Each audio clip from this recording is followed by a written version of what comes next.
Hey everybody, welcome back to Moses Eating Chocolate. I'm Eric. And I'm Emma.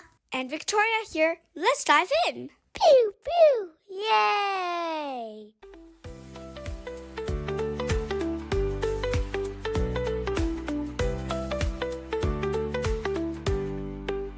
Hey, so before we dive in today, do you guys remember our episode on ancient civilizations? Also, can you guys name one? Mesopotamia, ancient China.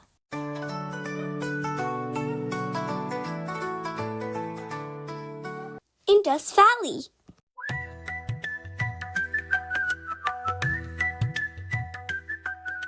Awesome memory! Today, we're exploring another famous cradle of civilization, ancient Egypt. Sunrise over the Nile so wide, golden sands where secrets hide, pyramids stand reaching the sky, ancient whispers never die, river flows, life begins. Ooh, the land of mummies, pyramids, and gold masks. Exciting! Let's go! But isn't Egypt mostly sand and desert? How did they build such an incredible civilization? Great question. It's all because of the Nile River. Wait, wasn't the Nile famous for flooding? How could floods possibly help? Imagine getting excited about floods. Egyptians probably said, "Yay, flooding season!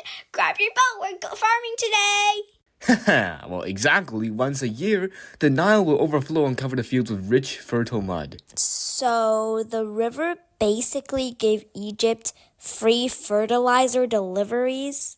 Yup, it's every year. It was like that. The Nile said, "Hey, Egypt, special delivery. Hope you ordered some mud." And because it flooded so predictably, Egyptians created a calendar from it. That's smart, isn't it? So smart. They knew exactly when to plant crops, party, and build gigantic monuments. Wait, if there was no Nile, would there even be ancient Egypt? Nope, Egypt totally depended on it. One sentence challenge, Eric. Explain why the Nile was so important. Easy. It was like the sky handed them free lunch every year. Ahem. Dear Nile, thanks for the crops. Might build a pyramid later. Love, Egypt. And the lunch schedule wasn't just for farming. It helped build an entire civilization. With the Nile giving in, Egypt grew into one of the greatest empires in history. It had mighty pharaohs, clever builders, rich trade, beautiful art. It had it all. And also smart ways to protect and rule the land. That's what made it a great empire. Ooh, history time. Drum roll, please. Cue the dramatic sandstorm.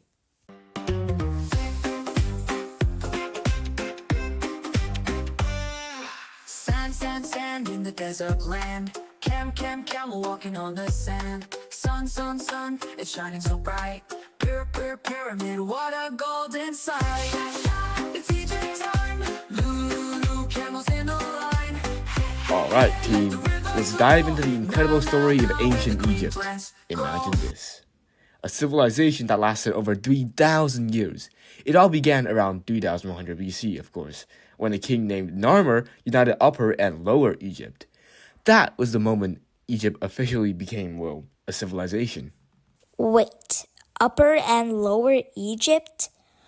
Were they stacked like bunk beds or something? Yeah, was there some ancient escalator connecting them? No escalators. But here's a strange fact. Upper Egypt was actually in the south, and Lower Egypt was in the north. So it's all because of the Nile River's flow pattern. Upper Nile corresponds to Upper Egypt, while Lower Nile, which is north of Upper Nile, corresponds to Lower Egypt. So it's actually south to north. Whoa, that's like an upside-down kingdom. So what happened next? Then came the Old Kingdom, around 2600 BC. That's when Egyptians started building pyramids. Did they actually build them? Who knows? Speaking of pyramids, who got the idea first? It all started with the Pharaoh's Djoser step pyramid. After that, Pharaoh Khufu said, let's go even bigger. And that's how he got the Great Pyramid of Giza. It's still mind-blowing how they built something so huge without machines. Could it have been aliens? Definitely aliens.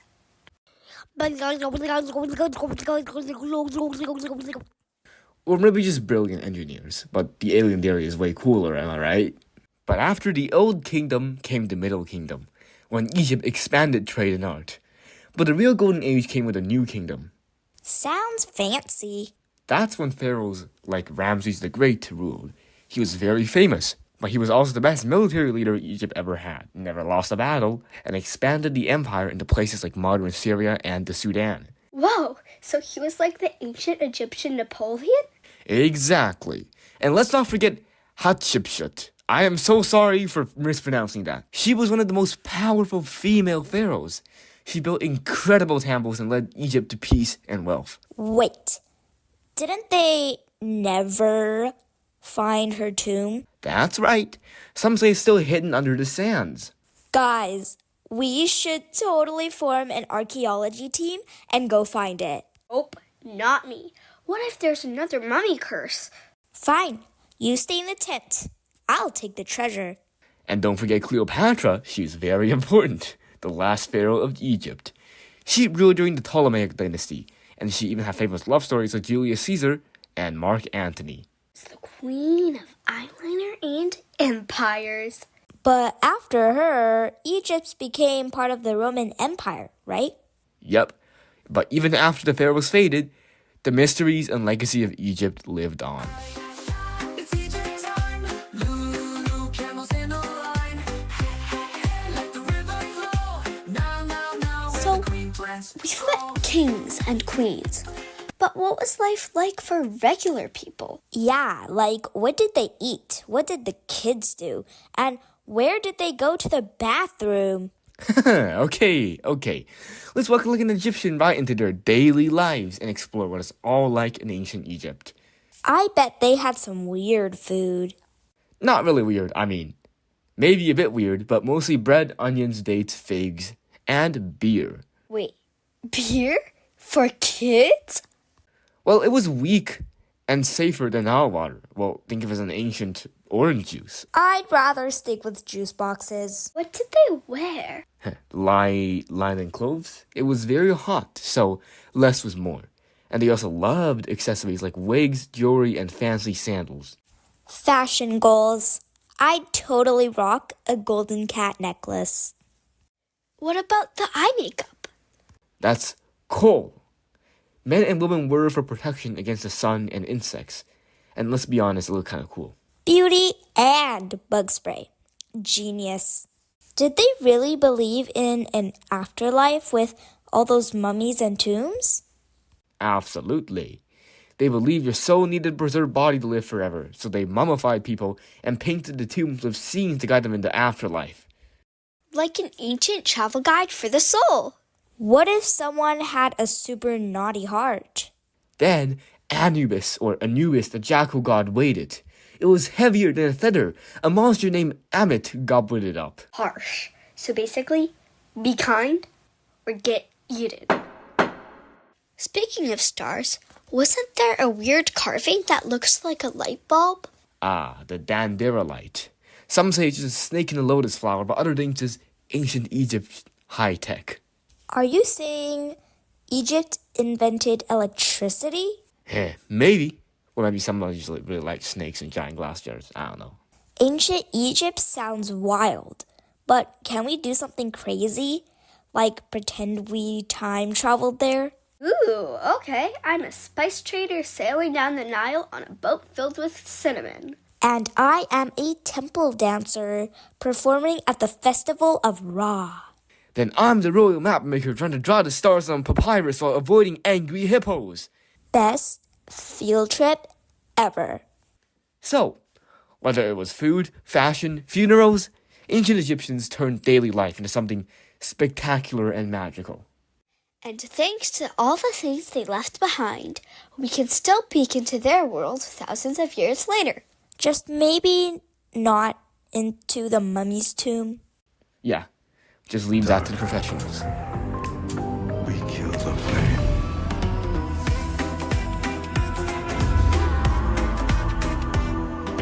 Gold, gold, gold on a pharaoh's crown. Tomb, tomb, tomb, deep under the Jonathan, ground. you won't believe what I just To the streets read. we go. Scientists use radar and think there are underground cities beneath the pyramids. Wait, seriously? Like secret tunnels? Yes, hidden chambers, voids, maybe even whole rooms. I mean, I've been there, and now I find out there might be a whole city underneath. That's straight up alien headquarters stuff. Or just super secret Egyptian architecture? But okay, I'm listening. Round 1, aliens versus humans. Let's go. The Great Pyramid is insanely precise. Each side of the base is almost the same length, within just a few inches of each other, and it's aligned almost perfectly to true north. Yeah, but you know what blew my mind when I was standing there? Those blocks are huge. The average stone blocks weighs about 2.5, and some of them go up to 80 tons. That's heavier than a whale. They didn't have cranes or machines, but they had clever tools, manpower, and math. Ancient Egyptians are basically engineers before engineers were a thing. Or they just had alien blueprints. Just saying. Archaeologists found evidence of giant ramps and sled systems. One ramp system even had staircases and holes for pulling ropes. That's smart human planning. Yeah, but dragging a 2.5-ton rock up a slope in the desert heat? No thanks. Sounds like a job for a flying saucer with a stone lift. They also used water to wet the sand, made sleds slide easier. It was like ancient science at work. Still, being there made me think, it's too... Like, how did they build all that by hand and still make it 481 feet tall? That's taller than a 40-story building. Here's another weird thing. The 3 pyramids at Giza line up with the 3 stars of Orion Belt. That's not a coincidence. Ancient Egyptians were expert stargazers. They believed that Pharaoh became a star in the afterlife, so they aligned the pyramid for religious reasons. Or the aliens told them, build it like this so it matches our space map. Or they looked up and figured it out themselves with brain power. We actually have records from that time. One guy named Muir wrote about moving limestone in boats to Giza for the pyramid, like a construction diary from 4,500 years ago. Okay, that's cool. But what if aliens told them what to do and left no trace? There's graffiti from workers inside the pyramid. Stuff like the Friends of Khufu. Totally normal human teams doing hard work. Fine, but if I ever find a hieroglyph that says alien spaceship landing zone, I'm texting you immediately. There are pyramids in Egypt, Mexico, China, even Sudan. Isn't it weird how people across the world built the same shape? A pyramid is just a super stable shape. If you want to build something tall with no fancy tech, a pyramid makes sense. Humans everywhere could figure that out. Or aliens handed out a cosmic how to build a pyramid manual to every civilization they visited. Maybe they offered free samples. Try our pyramid kit, intergalactic shipping included. Honestly, being in Egypt, standing in front of that thing, I don't care who built it, it's incredible. But I still think there's more to the story. Fair. I think it's even cooler that humans did it with zero machines and tons of creativity. To the builders, aliens, humans, or both. To the mystery that keeps us curious. Next stop, we go back to Egypt, dig under the pyramid, and see what's down there. Deal. I'll bring the flashlight. You bring the snack.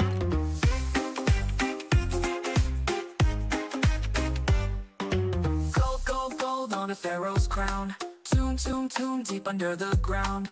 Okay, Julia. So why doesn't the Sphinx have a nose? Like, did it fall off during a giant sneeze? Achoo! Boom! Goes back. Nope, that's not it. So was it stolen by a nose thief? Like, mwahahaha! I like giant noses. Nope. Some people say Napoleon's army shot it off with a cannon. But guess what? That's just a rumor, not true. Ooh, fake news. I like it. So what really happened? Most people think a guy smashed it in the 1300s because he didn't like people treating a sphinx like a god. That's part probably true. Well, that's just rude. Like, I don't like you. Smashy nosy. Okay, next thing. Why is it a lion with a human head? That's just cuckoo bananas. Ancient Egyptians were like, let's make a mega creature. Lion equals strong. Human equals smart. So it's like a super cat man with brain power. So basically a bodybuilder cat. Who knows math? Exactly. And whose head is it? Most people think it's a pharaoh named Khafre. The real answer. He was like, put my face on a lion and make me look cool. Some people guess it's his dad, Cuckoo. Or maybe some even older. But that's just mystery stuff. So, the nose, Napoleon. Nope. The real answer, dude in the 1300s smashed. Yep. The lion body means smart and strong. And the face, probably Khafre. But even with no nose, it's still a legend. Slation Egypt.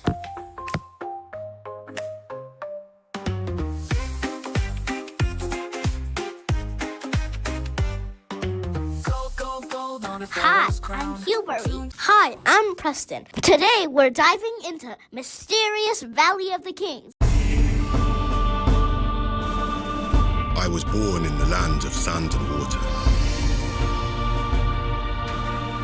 My ancestors built the pyramids and founded the first great civilization in history. I am the king of Egypt, the pharaoh. I am Tutankhamun. Preston, tell us what we've got. Buckle up, adventurers. The Valley of the Kings is where ancient Egyptian pharaohs were buried with their epic treasures. And guess what? Some secrets are still hidden there. Whoa, epic secrets? Like magic swords or cursed mummies? Maybe. They found golden masks, magical statues, and scrolls with secret spells that would protect the pharaohs from, spooky stuff. Spooky stuff? Like ghost mummies who say, boo! Exactly. And the best part is, some of these artifacts are super mysterious, like strange amulets that no one really understands. It's like an ancient Egyptian magic. Whoa. Okay. Tell me about the biggest, coolest treasure found ever. Easy. The King Tut's tomb. In 1922, a guy named Howard Carter found it almost perfectly sealed. It was packed with over 5,000 treasures. 5,000? Get this, a golden throne, chariots, and even King Tut's death mask made out of solid gold. A pet cheetah's collar, and yep, Tut had a cheetah. Oh, and they found his sandals and some toys he played with a kid. What? A pet cheetah? And even pharaohs like toys? Was there still treasure nobody's found? Oh, there totally is. Some archaeologists think they're hidden tombs. So there could be whole treasure mountain waiting to found.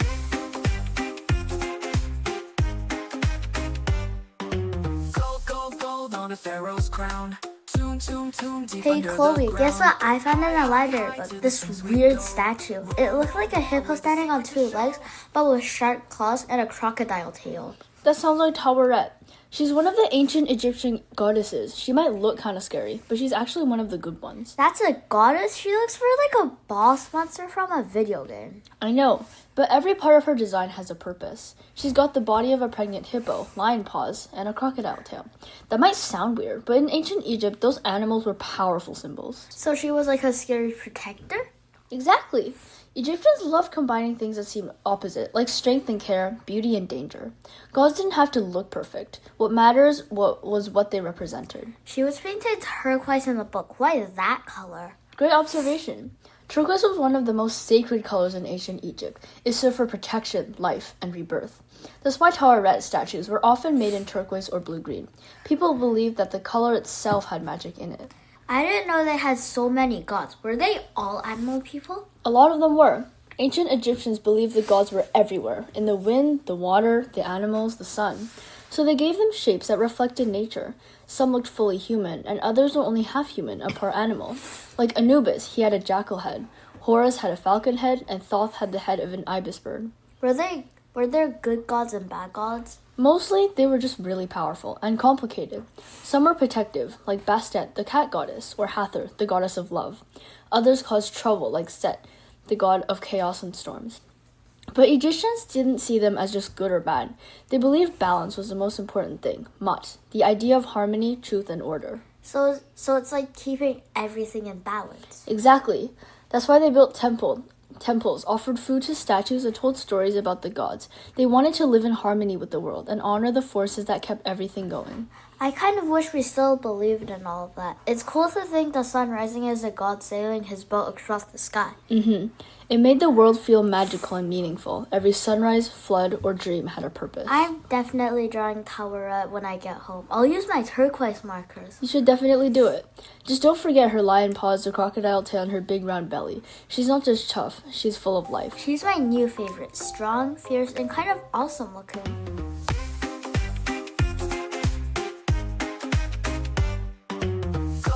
Gold on a pharaoh's crown.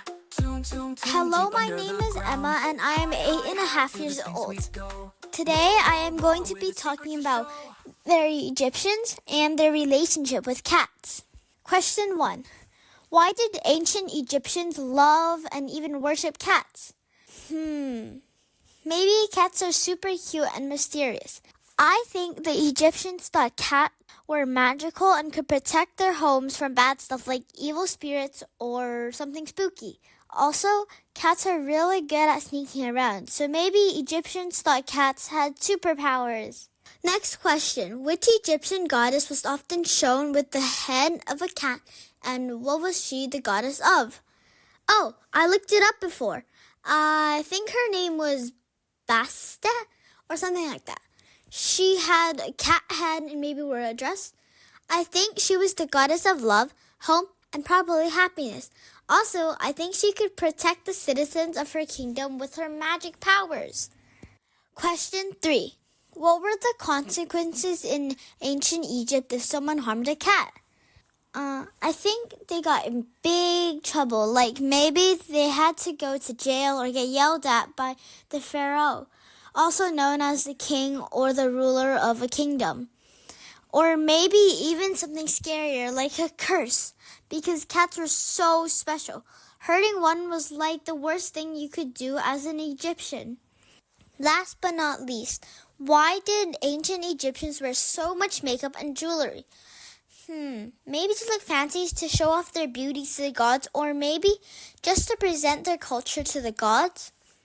Or what if the sun was super shiny and their makeup helped protect their eyes, and maybe some might be allergic to sun rays like me?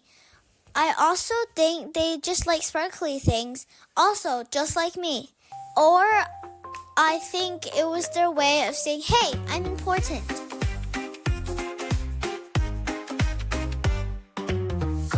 Gold on a pharaoh's crown. Tomb deep under the ground. Hi, what's your name? Hi, I'm Elizabeth Young. How old are you? I'm 8 years old and I'm in grade 3. Wonderful. So, Elizabeth, today we're talking about ancient Egypt. When you hear ancient Egypt, what do you think of? Oh, great. I love ancient Egypt. When I hear ancient Egypt, I normally think about Pharaoh, pyramid, and mummies. Cool. So you sound like you know quite a bit about ancient Egypt. Of course. Hey, do you know that pharaohs are not just the rulers of Egypt, but also consider themselves as gods? They see themselves as the sons of chief god of Egypt, Ra. Since they are sons, they are supposed to be kings and no queens to be the rulers. Wow, that's not fair. But There was a female king in ancient Egypt history. Unfortunately, she has to wear man's clothing and fake beard to look like a man. Okay, that sucks. But how about Cleopatra? I heard she likes fancy dresses. Well, I don't think she's an ancient Egypt ruler because she's technically Greek. Okay, fair enough. Do you know in the tomb there's more than the people mummy? How's that? The ancient Egyptians believe in afterlife and they want their beloved pets to keep them company in the afterlife. So guess what kind of pets mummies are found in the tomb? Cats and dogs? And snakes, pigs, fish, owls, and even turtles. Wow, that's brutal. Okay, now it's my turn to ask you some question. Do you know what this is? That's easy. I read it from my favorite book, the Mythical Creatures Bible. This bug is a scarab. Do you know what this bug is? You tell me. It's basically a dung beetle. The ancient Egyptians associate the movement of rolling dung with the movement of rolling the sun out of the desert. So scarab beetle is also considered to be the god of the morning sun. Khepri, the ancient Egyptian, also believed the scarab beetle has the power for resurrection and transformation after death. People in ancient Egypt loves to wear amulets carved in the shape of scarab beetle, as they are magical charms that provide them blessing and keeping them from evil. That's sweet. Well, even if I want to talk more, we have to call it a wrap today. Nice talking to you, Elizabeth. Talk to you next time. Talk to you next time. Bye. Gold, gold, gold on a pharaoh's crown. Tomb, tomb, tomb deep under the ground. Hey Katie. Hey Mom. Want to see some cool symbols from ancient Egypt? Yes. Look at this one. What does it look like to you? A weird looking eye with a mustache. It totally does. But it actually just an eye. Back then, it means eye or to see. Now check this one. What does these wavy lines look like? Water, like at the water park. Yep, that's what it means. Water. How about this one? What do you think this is? A boat?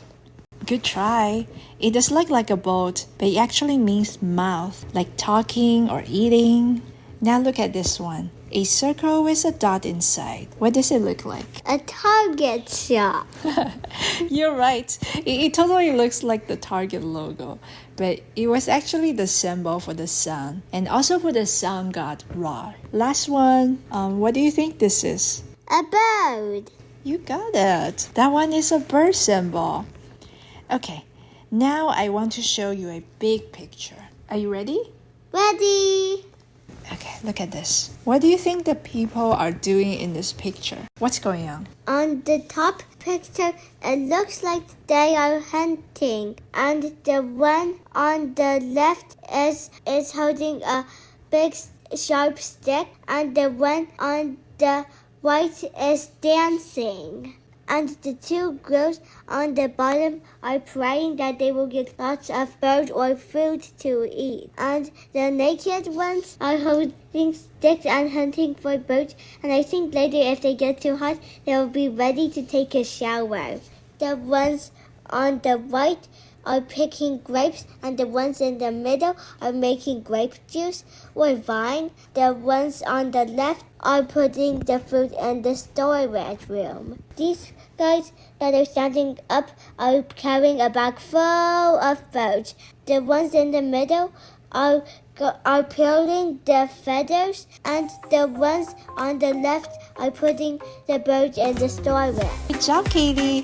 Thanks. On a pharaoh's crown. If you could time travel to ancient Egypt during the time of the pharaohs, what would you most want to do there? If I could time travel to ancient Egypt, I would most want to visit the Great Pyramid of Giza during its construction, because I would like to see ancient forms of construction. I will also like to learn the ancient language they spoke back then.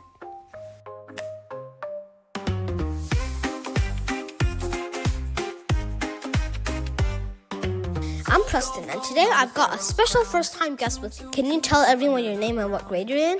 Hi, I'm Aiden, and I'm in grade 3. Awesome, I'm in grade 3 too, so this is going to be extra fun. Alright, Aiden, let's jump into it. First question, have you heard of the pyramids? Or do you know where else can we find them? Like maybe at the mall or somewhere else?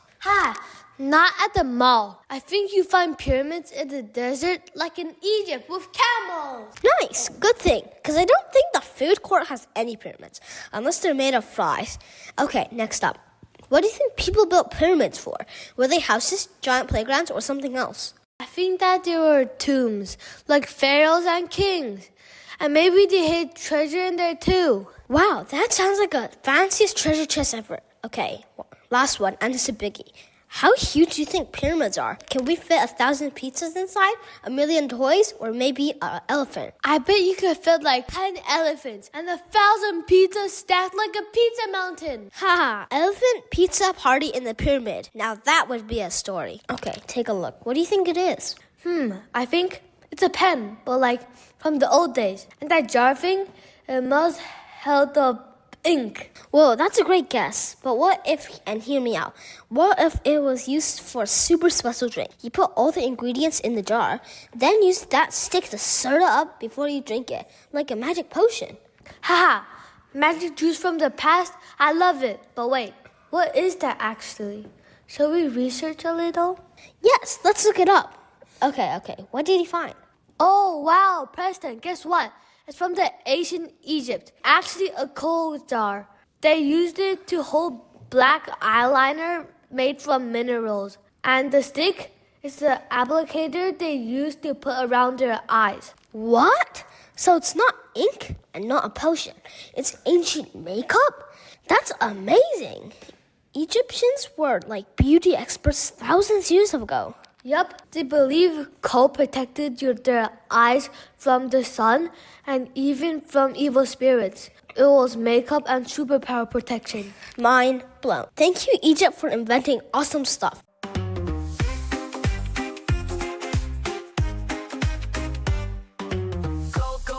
Hi everyone, my name is Elijah, and today I'll be answering a question. If I could travel back to ancient Egypt, the first thing I do is to watch the workers build the pyramids.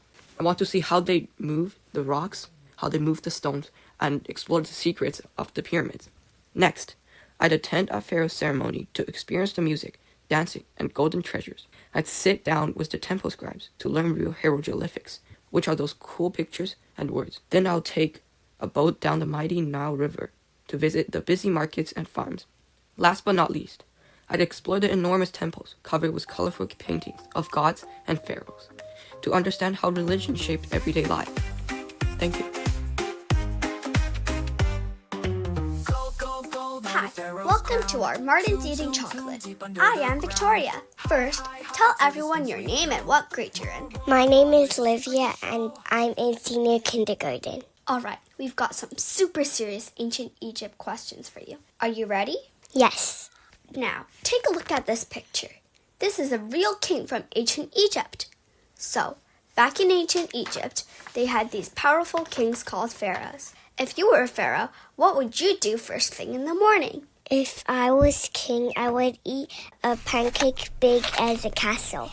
Last one. If you found a secret tunnel under a pyramid, what do you think you'd find at the end of it? If I went under a pyramid, I think I would find a treasure chest.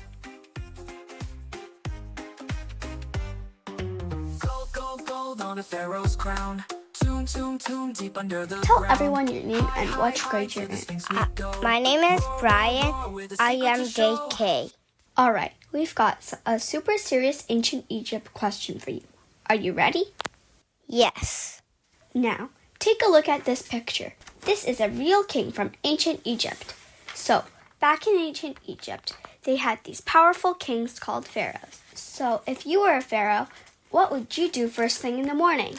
First, I wake up, then I drink 5 cups of milk, then I watch TV. Last one. If you found a secret tunnel under a pyramid, what do you think you'd find at the end of it? I think I will find a statue. Pyramid, what a golden sight. The desert.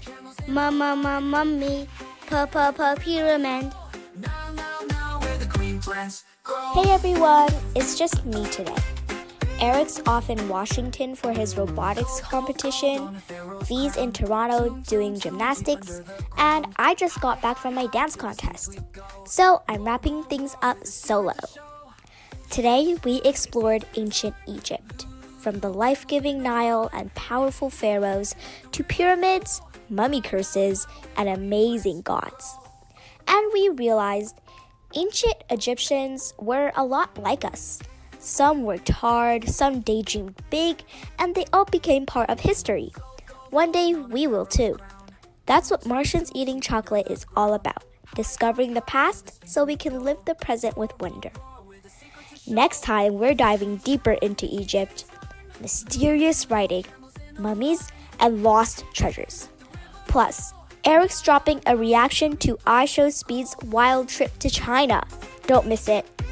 Like, subscribe, and hit the bell so you're the first to know. See you next time, and don't forget to bring your chocolate.